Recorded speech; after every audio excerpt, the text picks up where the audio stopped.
உலக மக்களே வணக்கம்.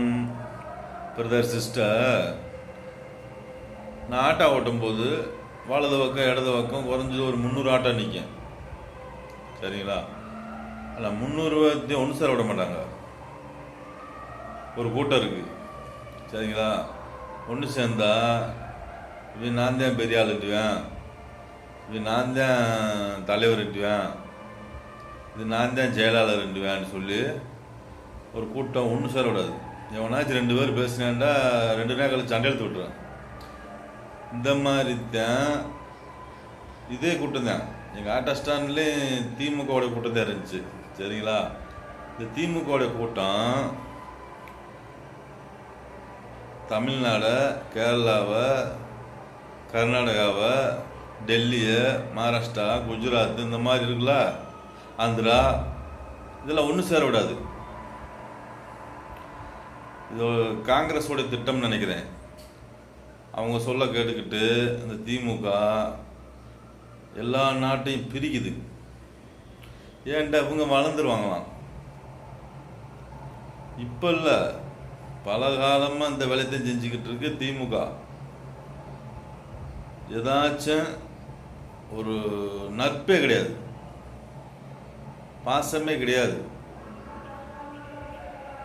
கொஞ்சம் கூட சொந்த புத்தி கிடையாது. சரிங்களா? அடுத்தவங்க என்ன செய்கிறாங்கன்னு பார்த்து அதவே செஞ்சுக்கே தீர்றது. இதுதான் திமுகவோட திட்டமே. சரிங்களா?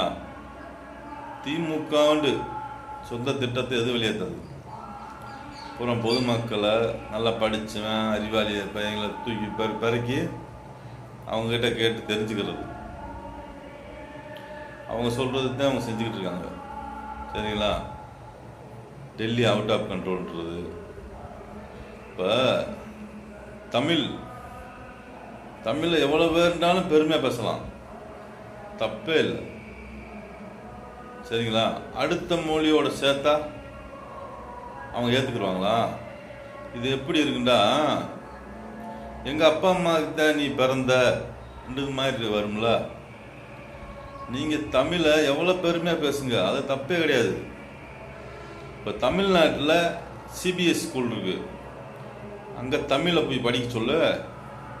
தமிழ்நாட்டு இங்கிலீஷ் மீடியம் உங்கள் கண்ட்ரோல் தான் இருக்கு, அங்கே தமிழ் சொல்லிக் கொடு. உங்களால் முடியல, உங்களுக்கு திறமில்ல, அப்புறம் பக்கத்து நாட்டில் போய் எப்படி தமிழில் நீங்கள் சொல்லிக் கொடுக்கணும், தமிழை வளர்க்கணும்னு நினைக்கிறீங்க? சொல்லுங்கள் திமுக அரசு. தமிழ்